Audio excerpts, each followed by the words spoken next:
irraa dhiibanii na buqqisu kadhachuuf albeenatti lukkisu firanna beekoo baatti baasanii mataa muranii na rarraasanii akkamitti madaarra gachisu tuttuqaa alagaa tunanneessu osoon maatii qabuun nama faarsa roorri fataan kophaa na raarsa nan dadhabe koree buqqifachuu ilmaan koos roorroodhaan guddifachuu madaa inni gagoo qabanadhee naaf hin na'u lammii yoon kadhadhee madaa inni gagoo qabanadhee naaf hin na'u lammii yoon kadhadhee.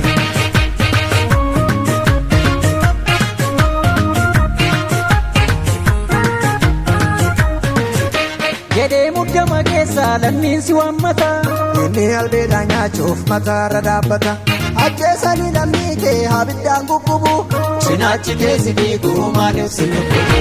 Jedhee muddama keessaa lammiinsi waammataa inni albeedhaan nyaachuuf mataarra dhaabbata ajjeesanii lammii kee habiddaan gubbubu cinaachi keessi dhiiguu maaliif si lubbubu. Maaliif jennaa maaltu malaa maaltu falaa yaa Oromoo beeka dubartoota balaa.